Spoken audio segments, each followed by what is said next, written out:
Hello, super friends, and welcome to the Sacred News and Weather. This is Wednesday's edition. We're on Wednesday, July 23rd. I'm so grateful to have you here. I'm grateful to have you here both watching this video and or listening to this video, and I'm grateful to have you in the frequency of this collective so that when I'm closing my eyes and asking to be shown what is needed, I can feel you tap, tap, tapping me on the shoulder and I can give you what you need. And I said this a few days ago, maybe last week sometime. I can feel the richness of this collective growing, and it just feels so yummy and delicious to know that in the world that we're living in right now, there are people tuning in to actually do this work. So thank you for being here. Thank yourself for being here. Thank yourself for your willingness to listen, to participate, and to send your energy toward me so that I can give you what you need. As with all of my messaging, take what resonates, leave the rest behind. If today's message is not your message, don't try and fit yourself into the box. Just find one below or wait for the next one and send me a little energetic ping to let me know what it is that you are working on, what it is that you are struggling with. And it doesn't even need to be energetic. You can actually ping me in real life as well. I'm on all of the socials. No, I'm not on all of the socials. I'm on two of the socials. I'm on Instagram and Facebook, and that's it. Because I don't get me started on social media. I do the needful, and that's as far as it goes right now. We'll see if my online business manager can nudge me in the direction of more socials. But for the moment, Facebook and Instagram. You can go through my website, which at the moment is my name, danafriedman.com, but we are undergoing some construction and there will be a new reveal there soon as well, which I'm very excited about.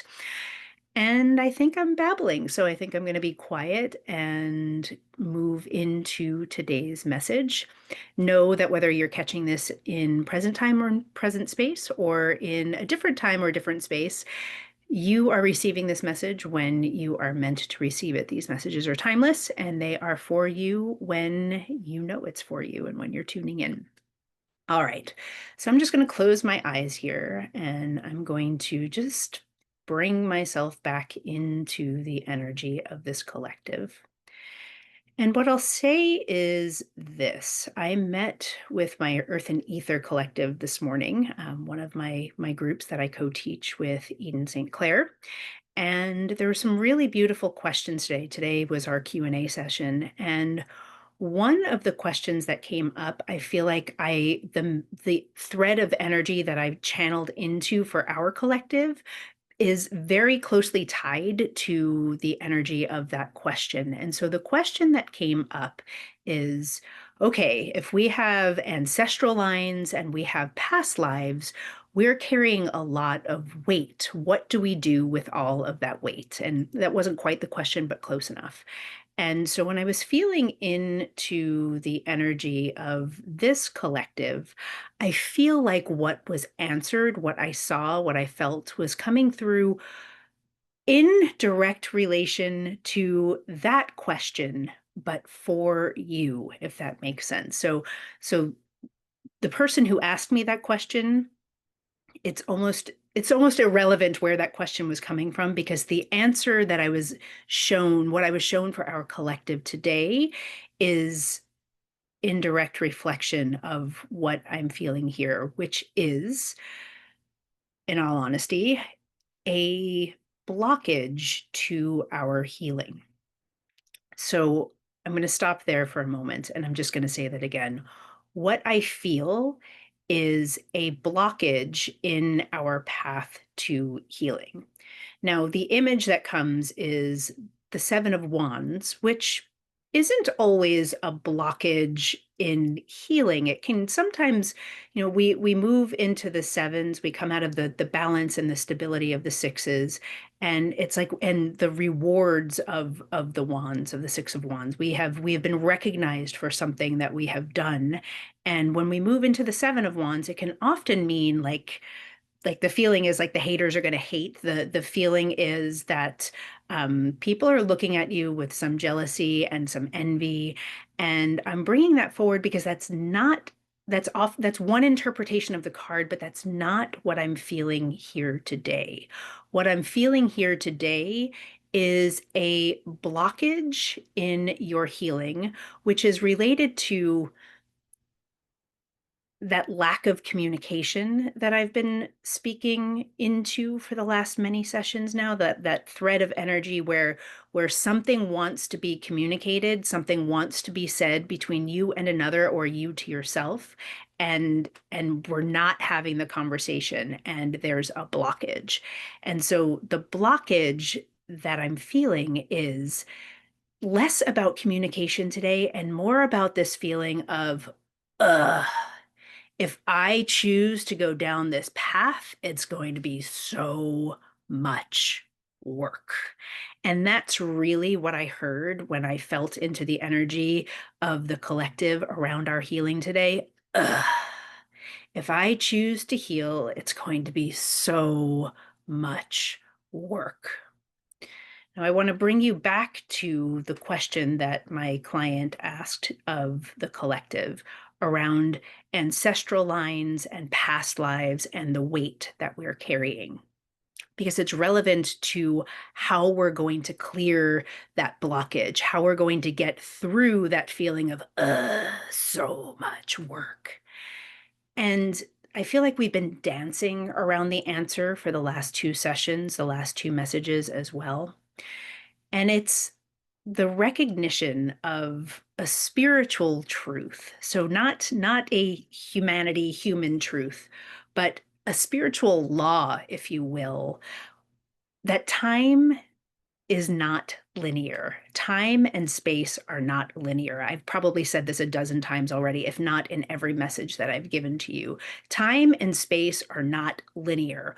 We believe that time is linear because we all act in agreement together that time moves, that the months move, the years move, the days move, the seconds move, the minutes move. We're all in agreement that in order to operate in the 3D, in order to operate in the world, we are operating in linear time. But the way energetic time works is not at all linear. And this is important to move through that, it's going to take so much work and it's going to be so long and it's going to take forever if we agree in our systems to choose a path of healing. I am a reader of the Akashic Records. For those of you that don't know what that is, the Akashic Records are the record of your soul's existence over time and space. And most of us have had hundreds of thousands of lifetimes before this one, before this incarnation in this body and this present time and space. And with that comes what my client called the weight of our past lives. But the first thing I said to her when she reached out with that question is, it can feel weighty. It can feel like energy has piled up on lifetime upon lifetime upon lifetime.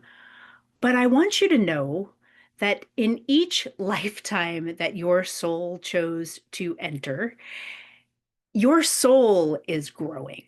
And so your soul has done the work already of that lifetime upon lifetime upon lifetime to arrive here into this lifetime, into this time and this space to do the work of healing.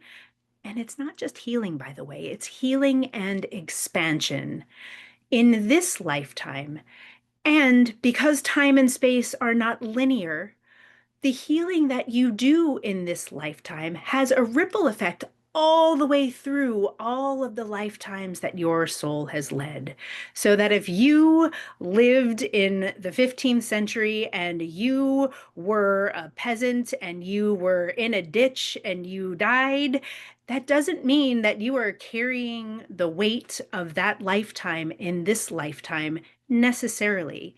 It can mean that your soul is carrying the wisdom of that lifetime and has done the healing in all of the lifetimes in between to really shed that weight of that lifetime so that you are much freer in this lifetime. Now, the same can be said for ancestral lines. I firmly believe that any healing that we do in our physical bodies, on our physical selves, whether it's your health, whether it's your spiritual health, whether it's your mental health, whether it's your emotional health, whatever healing you enact upon yourself in this 3D body, in this lifetime, will have a ripple effect down your ancestral lines as well. So your family, your maternal and paternal lines, and your lines going forward, so your children. And it's not necessarily just ancestral. If you're like, I don't even have children, what's the point?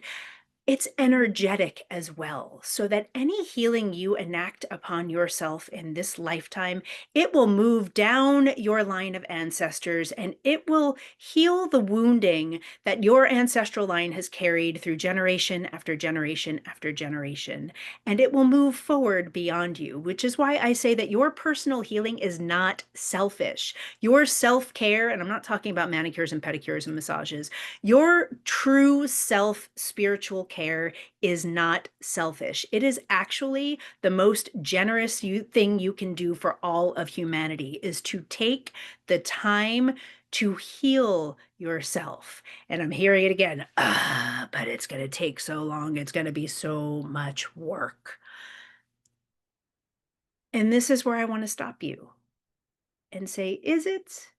Is it really, or is that a belief that you are choosing to believe, that you're choosing to hang on to keep you from doing the very healing that will set you free in this lifetime, set your soul free in this lifetime, to move through all of time and space, down your ancestral lines and down and through your past lives? Here's what came through, and I'm going to share this with you. Here's what came through in the Earth and Ether Collective. And granted, I am not acting alone there. I am acting just as we co-create here. I am co-creating with some magical humans in this group who are in varying different levels of spiritual development. Some are at the very beginning of their journeys. Some have been journeying longer than I have.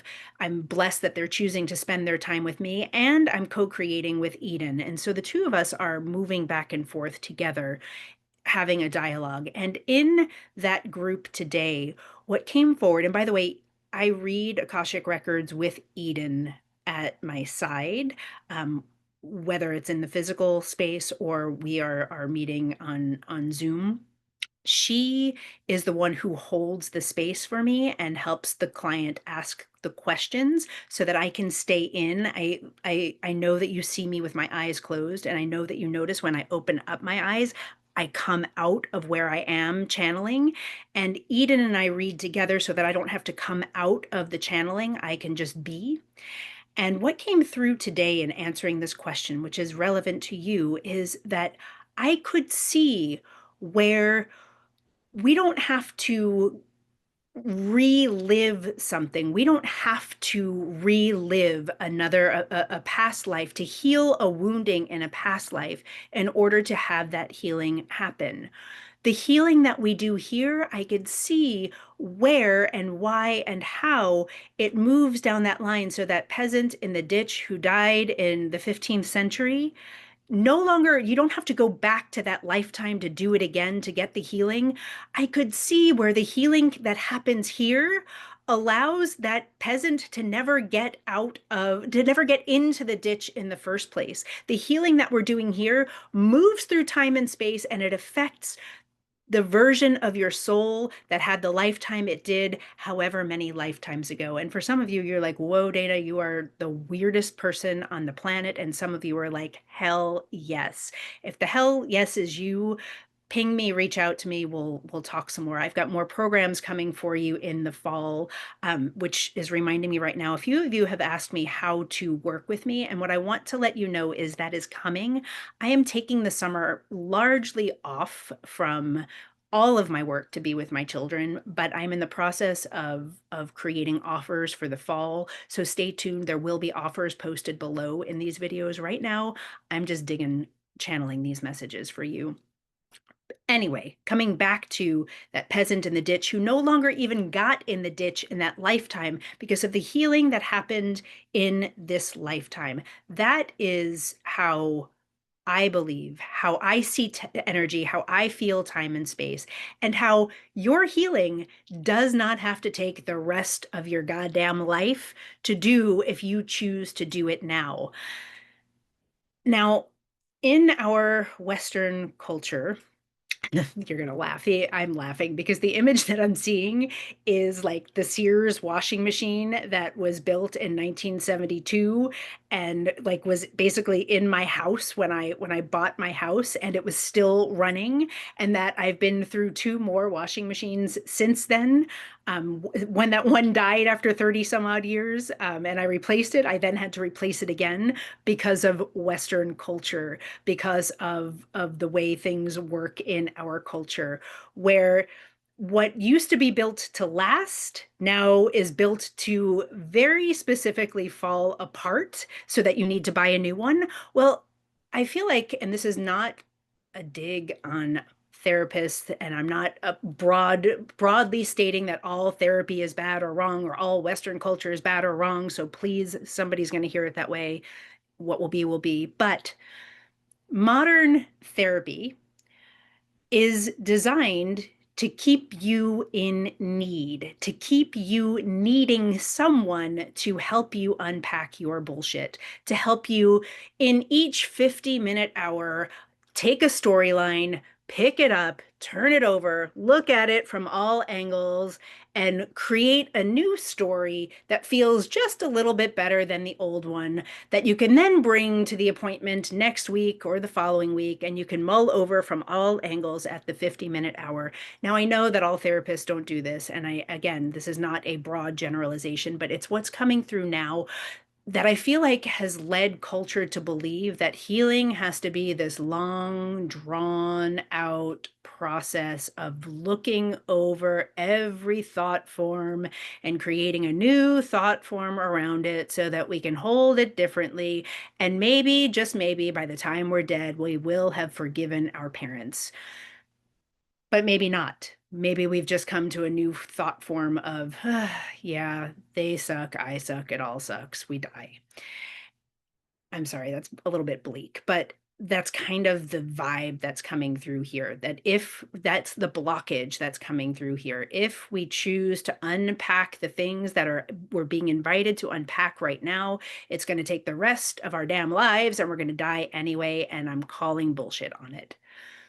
What I want to tell you is that there is a combination of your own personal choosing and divine timing that can come into play to allow you to move into healing so much more quickly than your body, than your brain believes it is going to take. So that blockage is really the way we've been cultured to believe our healing journey. It's never like our healing minute. It's always a journey that we're taking. And it's like the climbing the mountain, like you grow the beard, you get the walking stick, and at the end of our journey we've learned something. No, it can literally be a healing moment, a moment in time. And there are things that we can do to speed things up. There are things that we can do to not even need to drag up, to dredge up the thought form, the storyline. There are things that we can do energetically to help you shift very quickly into your healing that do not involve the long, drawn out retelling and telling again of the same old story 50 times until you die. Some of the tricks of the trade are breath work, psilocybin. Some people are using ketamine. I have my own opinions about ketamine, but I think mine come from the way I used ketamine as a nurse, which is to knock people down so that I could take their airways. That's neither here nor there. Just letting you know that if you hear prejudice in my voice, that's where it comes from. And plant medicine in general, breath work, and energy work, and the willingness to believe that time and space are non-linear and we can move through something very quickly when we really choose to be good and ready to heal. What does that mean? Good and ready to heal. The feeling is that sometimes we really like to hang on to those blockages. We really like to hang on to the belief.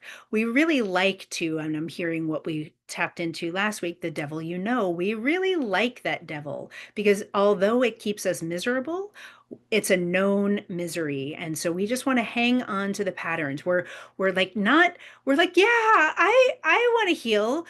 But what if my healing means that I have to give up this, and this?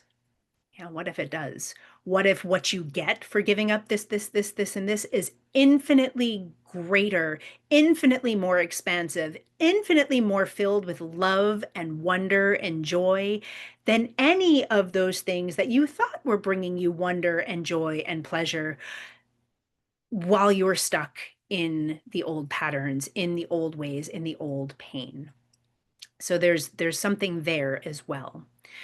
The images that are coming, I've got my I've got my energetic 3 card spread now. I've got the 10 of Swords, I've got the Ace of Swords, and I've got the 2 of Wands right now. That's like bam, the cards flipped in my brain. So the 10 of Swords is in the past position. The 10 of Swords is telling me that there has been betrayal, whether you have betrayed yourself or another, or you are even in some of you are continuing to betray yourselves. And again, that betrayal may not be an actual like you like knives, swords in the back, the way I'm seeing the 10 of Swords now. The traditional Rider Waite deck has literally 10 swords in the back of its victim. But there is a new dawn on the horizon, which is, of course, the Ace of Swords, and that's the next card that I'm seeing, where many of you are in the present moment. The Ace of Swords is the beginning of the truth, the beginning of clarity, the beginning of discernment, a true reflection of where you are in time and space. But many of you are in that place of really being in the betrayal, whether you have betrayed yourself or another or a group of people, there was betrayal in your nervous system. And with that betrayal comes that fear of what happened repeating itself, of history repeating itself, whether it's you repeating the history or another repeating it in the same pattern.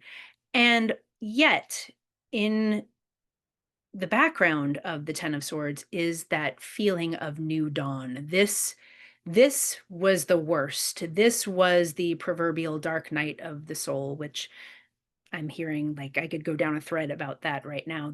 A true dark night of the soul is a spiritual journey. It's not necessarily my boyfriend left me and I'm sad.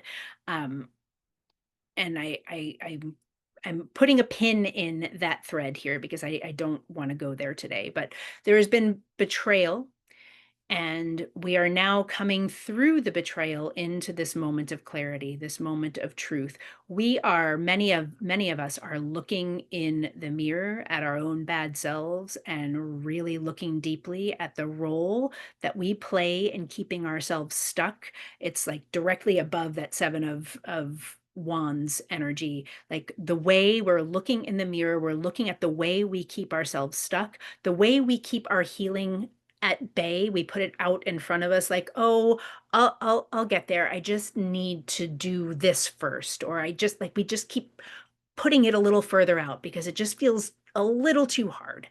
And we are being invited in this present moment to really look at the ways we are keeping our healing from ourselves, keeping ourselves from the healing by believing it's going to be really hard.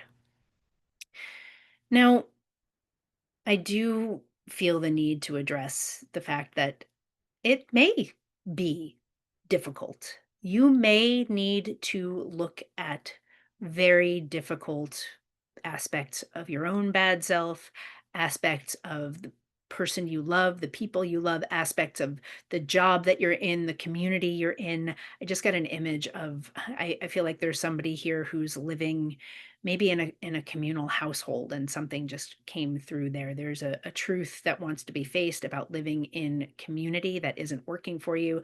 I know that's random, but I just go with what I'm seeing. There's something there for someone here. But there's this feeling of We are coming into clarity. We are coming into truth. And it is time to sever. And this came through a few weeks ago as well. It's time to sever those storylines, those threads of wounding that are keeping us from our healing. It's time to move all the way into the healing. It is time to choose. And there's the Two of Wands, right? So we're moving into the knowingness that the time has come to choose our healing. It may be difficult, and I feel like that's where I went when I saw that image of the house. It may not be the easiest thing that you have ever done, but I can promise you it's not going to be the hardest thing you've ever done. The hardest thing that you have ever done has been moving through this betrayal of yourself, the betrayal of others, the keeping yourself in the pain of refusing to heal. That place, the place that you're in, is a place of not love. It is a place of wanting. It is a place of longing. It is a place of pain, but you've just gotten so used to it and you almost have no evidence. The feeling is there's almost no evidence in the bank for your nervous system of what it could possibly feel like on the other side of this healing. And in the absence of that evidence, you're like, no, I'm just going to stay here. Here is easier. Here is easier because I know that journey is going to be hard.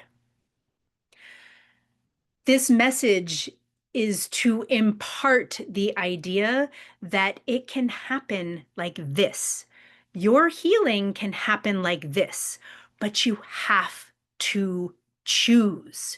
You have to make the choice and you have to go all the way into the healing. And that involves a degree of surrender that many of us are not accustomed to. Surrender gets a bad rap in Western culture because it means giving up control. And I'm telling you that it is that very control, that piece. First of all, it's a lie. That control is a lie. But the piece that is telling you that you have some control over how you feel is the thing that is controlling the depth of your pain, the depth of that betrayal, and the pain that you feel when you're facing the truth of what is happening for you. And the moment you choose, it's a choice. I am choosing to heal. The moment you choose and you take that next step, I can feel where in the timeline, in that non-linear time, I can feel the opening. I can feel the space. I can feel that dude in the ditch, like lifting his head up and going, wait, where am I? I'm I'm on the ground in a ditch. I'm going to get hurt here. Why am I here? I'm going to stand up. I can feel the shift just in your choosing that can open up, that can change the trajectory of your entire life and the lives of your ancestors, the lives of your children, the lives of your community around you, just by choosing to take the next step. There's that Two of Wands. The overall feeling right here, the card that's showing up right here is the Wheel of Fortune. You get to change your fate. You get to change the whole course of your life right now just by choosing to heal. Now I can hear the argument. It's interesting. The argument is coming from this side for once, which is, what is it? It's like noise. It's like chaos. It's like the chaos that I feel like is existing on the inside of so many of you right now hearing this message. Like, but I can't, but like all the noise, like it's going to be hard. It's going to be awful. What's coming through the noise, what's coming through the chaos is what happens when I fail. What happens when you fail? Because the odds are good that you're going to, because no timeline of healing, no path of healing is ever linear, right? It's we move, we go up, we come down, we go up again, we come down. And or we're spiraling inward. It's not a linear path. Healing is not a linear path either, and you are going to miss the mark. I'm hearing sin. Sin, I feel like we've talked about in here before as well, but I'll remind you again. The Greek is literally missing the mark. And when I hear the word sin, I hear seen, I hear without love. So, yes, you are going to choose your healing, and you're going to have moments where you miss the mark. You're going to have moments where you act not out of love, where you have to remind yourself, wait, I chose healing. This is not part of healing. This is part of the old pattern. And you're going to keep moving through. You're going to keep choosing again and again and again to heal. And I promise you, each time you actively choose, each time you actively make the choice to heal a wounding, to heal from that betrayal, to heal from the betrayal of your own system to yourself, each time you do that, that guy is standing up out of the ditch. He is getting back up on the sidewalk or getting back into safety. He's cleaning himself up. He's pulling himself together. And he's going to find himself in a place where he's not even ever close to falling down in the ditch and dying again. And that's you. That, I mean, that's probably very specifically someone in this collective that I've been seeing. But globally, that is what you're choosing to heal can do for your whole ancestral line. It can do it for your whole soul line. I'm listening.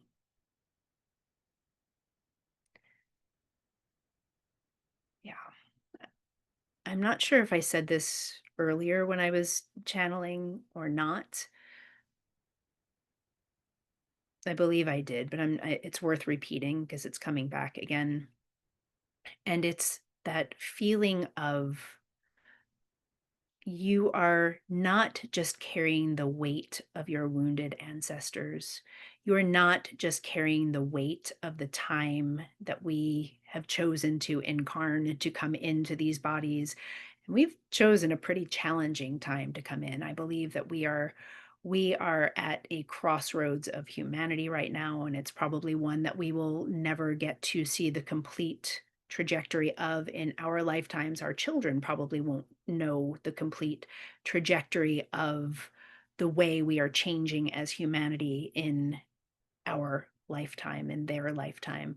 But we incarnate in the middle of a giant shit show. And if you're here with me listening to this right now, it's because you are coming online. Your consciousness is coming online to do this healing work, to learn to see with more than just your five senses, to learn to see time and space as nonlinear, to learn to see that healing doesn't have to be the journey of a lifetime, to learn that magic can happen, to learn that miracles can happen, and it's your choosing to participate.